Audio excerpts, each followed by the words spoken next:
চিঠি কেন আসে না আর দেরি সহে না। এই গানটি কোনো না কোনো সময় আপনি হয়তো শুনেছেন।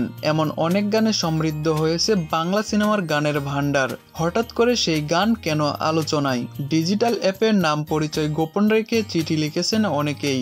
সামাজিক যোগাযোগ মাধ্যমের কল্যাণে একজনের চিঠি পড়ার দেখার সুযোগ পাচ্ছেন তার বন্ধু লিস্টে থাকা সবাই। যেন চিঠির উৎসব। বোঝা যাচ্ছে চিঠির আবেদন এখনো আছে। চিঠির সুতীব্র আবেদন রয়ে গেছে বাংলা সিনেমার অনেক কালজয়ী গানে। গানে গানে প্রকাশ পেয়েছে চিঠি না পাওয়া বেদনা, পাওয়ার আনন্দ। একসময় বাংলাদেশ বেতারের অনুরোধের আসর গানের ডালিতে এসব গান বাজানো হতো শ্রোতাদের অনুরোধে। সেই গানের সুরে মাতোয়ারা হতো নারী পুরুষ তরুণ তরুণীরা। কোনো না কোনো সময় আপনিও হয়তো এই গানগুলো শুনেছেন। তো চলুন গানগুলো দেখা যাক। 1. চিঠি আসবে জানি আসবে, বন্ধু আমার কেমন করে ভুলে থাকবে চিঠি আসবে। আরাধনা সিনেমার এই গানের সঙ্গে পর্দায় ঠোঁট মিলিয়েছেন চিত্রনায়িকা কবরী। গানটিতে কণ্ঠ দিয়েছিলেন সাবিনা ইয়াসমিন। চিঠি আসবে গানটি লিখেছেন মুকুল চৌধুরী। এতে সুরারোপ করেছেন আলম খান। 2. একটা চিঠি লিখে দাও তুমি সবারে জানাও, আসামি হয়েছে স্বামী চোখে দেখে যাও। সন্ধি সিনেমার এই গানে কণ্ঠ দিয়েছেন সাবিনা ইয়াসমিন ও সুবীর নন্দী। এতে পর্দায় ঠোঁট মিলিয়েছেন রাজ্জাক ও শবনম। গাজী মাজরারুল আনোয়ারের লেখা এই গানটিতে সুরারোপ করেছেন সত্য সাহা। 3. সে আমায় চিঠি দিয়েছে, সে আমার খবর নিয়েছে, সে যে আমারই ভালোবেসেছে। এই গানের কথা লিখেছেন গাজী মাজহারুল আনোয়ার। গানটিতে কণ্ঠ দিয়েছেন সাবিনা ইয়াসমিন। শর্ত সিনেমায় এই গানের সঙ্গে ঠোঁট মিলিয়েছেন শবনম। 4. চিঠি কেন আসে না আর দেরি সহে না, ভুলেছো কি তুমি আমাকে, ভুলেছো কি নাম ঠিকানা। 5. যা যা কবুতর চিঠি নিয়ে জানা, দেলোয়ার জাহান ঝন্টুর লেখা এই গানে কণ্ঠ দিয়েছেন এন্ডো কিশোর ও সাবিনা ইয়াসমিন। গানে সুরারোপ করেছেন আনোয়ার জাহান নান্টু। প্রেমগীত সিনেমার এই গানে ঠোঁট মিলিয়েছেন বাপ্পারাজ ও লিমা।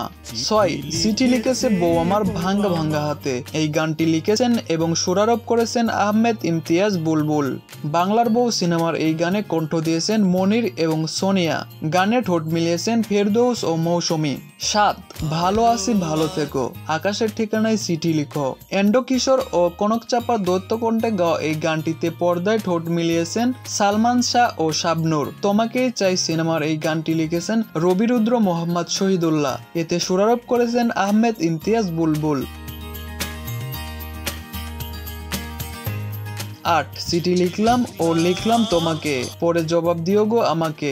গানটিতে কণ্ঠ দিয়েছেন খালিদ হাসান মিলু। গাজী মাজহারুল আনোয়ারের লেখা সেনহ সিনেমার এই গানে ঠোঁট মিলিয়েছেন সালমান শাহ। 9. চিঠি এলো জেলখানাতে অনেক দিনের পর, হাইরে অনেক দিনের পর।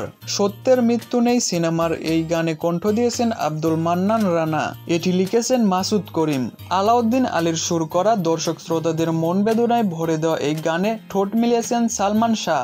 10. আমি চিঠি লিখে ফুলের কাছে দিয়েছি খবর, এই গানের কথা লিখেছেন কবির বকুল। তুমি স্বপ্ন তুমি সাধনা সিনেমায় মনির খানের গাওয়া এই গানে পর্দায় ঠোঁট মিলিয়েছেন শাকিব খান। এই গানে সুরারোপ করেছেন আলী আকরাম শুভ।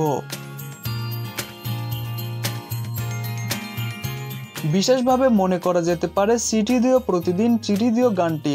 অনুরোধ সিনেমায় সত্য সাহার সঙ্গে আয়োজনে এই গানে কণ্ঠ দিয়েছেন সাবিনা ইয়াসমিন। এতে ঠোঁট মিলিয়েছেন কবরী। এই ডিজিটাল যোগাযোগের যুগে সেই আবেদন এখনো কি রয়ে গেছে, যেখানে মুহূর্তেই প্রিয়জনের সঙ্গে কথা বলা যায়? হয়তো রয়েই গেছে, না হলে হঠাৎ করে চিঠি পাওয়া কেন এত আনন্দের হয়ে উঠল? এমন আরো অনেক গান রয়েছে বাংলা সিনেমার ভান্ডারে। পাঠক, আপনি কোন গানের কথা মনে করতে পারছেন অবশ্যই কমেন্ট করে বলবেন। আর ভিডিওটি ভালো লাগলে অবশ্যই লাইক কমেন্ট শেয়ার করে আমাদের পাশেই থাকবেন।